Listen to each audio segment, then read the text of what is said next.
Oh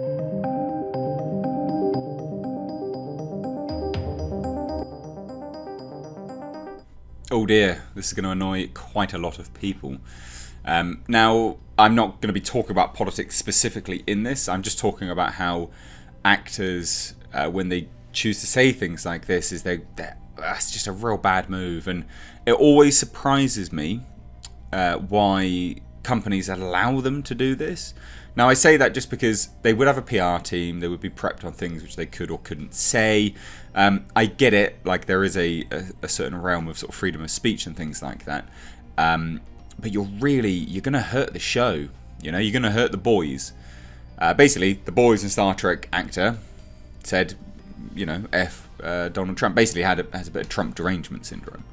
Now, this isn't to talk about politics. I'm not taking either side. I just find it fascinating. Like, I genuinely find it fascinating. Also, the Bane jacket's back. The long time OG subscribers will know what I'm talking about. Bane jacket's back. But basically, look, so the dude just went out over on Twitter and just said, hey, it's 11:24 p.m. on a Saturday, and I just thought this would be a good time to say, yeah. And then went on to do this ACLU donation page. Now, again, fascinating, because this is going to hurt the boys show. A show which I have stood firmly on and just said it's satirical, but with more and more commentary from the actors, such as this, more and more people are just going to go, well, it's definitely woke now, isn't it? You know, that's the issue. That's a problem. Now, in the UK, we have a thing called, you're going to laugh at this, the BBC, which is a British broadcaster, basically. And it's like a state television. It's national television. It's funded by the people, sort of for the people, albeit under threat of imprisonment. Now, in that, they have a charter where they are supposed to be impartial. And they've recently been breaching that impartiality with some of their reporting and the commentary and the sort of monologues that they've been doing. And a lot of people have basically they've come under fire massively because of it. Because in the UK, they've now lost over, I think it was something insane, 4 or 40 million. So 4 million or 40 million, I don't know the exact figures, but that's what they've lost in funding, because a whole bunch of people just cancelled their TV licenses, because we have to pay for a TV license if you want to watch the TV. And that's what's going to happen with the boys. And I know that they don't have to be impartial. I get that. But seriously, guys, stop it. Like, seriously, stop it. Because you are really going to hurt some of these shows that are arguably really good. You know, I really like The Boys, and I've enjoyed Season 2 very much. I know it has its detractors, but I've been loving it. I've been reviewing it on a weekly basis, and I really, really do enjoy it. But this is not going to help. This is really not going to help. In fact, this is going to massively hinder it. So much so that I can imagine people actually cancelling their Amazon Prime membership because of this. And this is the thing you need to remember, is that they live in this big bubble. Because he goes on, you know, he's not new to doing this, right? He's been doing a bunch of tweets about this for a while. Here you go, you can see it all here. When is it not a good time to say that? Never. You know, F Donald Trump never gets old. Now it's midnight, new day. Could you start again? And he just keeps going. Now, again, he said this before. Or he's been doing things like this before. So he says, okay, then, what do you suggest? Because Trump doesn't believe climate change even exists. This is not going to get better with him as president for the next 4 years. Meanwhile, my home state is literally on fire. So I presume he's talking about California. But that's not specifically to do with Trump. And not only that, you know, that's quite a nuanced thing to discuss. You know, you could go out there and battle the fires a little bit more. There is always the argument for that. But yeah, it's just all of this stuff. It just keeps getting worse and worse and worse, everything that he's saying. And it's not going to help anything. And I get it.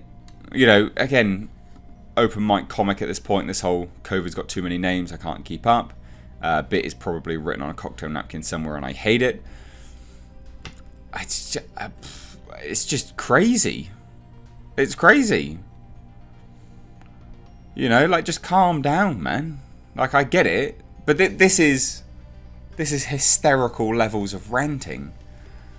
You know, like, I love a good rant here and there. I do it on the channel for comedic purposes, but you know, they are there as, well, very clearly intended as comedic purposes. This is a man that very, very wholeheartedly believes what he's saying, and I just think ultimately you are going to harm the show. You know, now I don't think anyone really cares about Star Trek Lower Decks, so I'm not really worried about that in any way, shape or form, but I am worried about the boys. You know, season 2 has been marred with, you know, a horrendous brush of wokeness and people saying it's woke and all this kind of stuff without even watching it.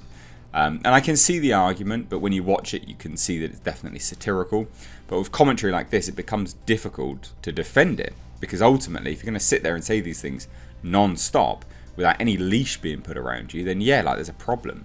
And again, bearing in mind, I'm all for freedom of speech, right? But if I was working for a company, I wouldn't expect to be able to get away with saying overt political things. This is the issue, isn't it? Is that, you know, he's working for a company and he's a representative. He's a face of that company, and it goes down to the argument at that point is that, well, you know, you are going to harm the product that is being sold, that you're a part of, that you're a face of. But it's all okay. It's allowed. I don't know. It's fascinating. I do feel like shows like this need to adopt a bit of a firmer stance with their actors. You know, and it's not about muzzling anyone, but it's about going, hey, look, guys, common sense dictates probably shouldn't split people down the middle.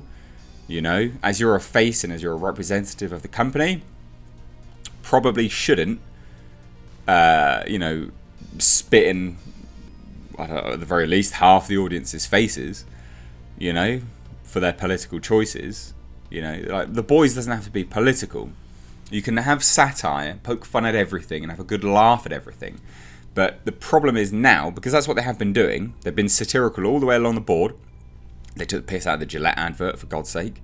They've taken the mickey out of LGBT community by saying that bisexuals aren't as accepted as lesbians and stuff like that. They are literally way across the board. And yeah, they're taking the mickey out of Nazis now, and it's very funny.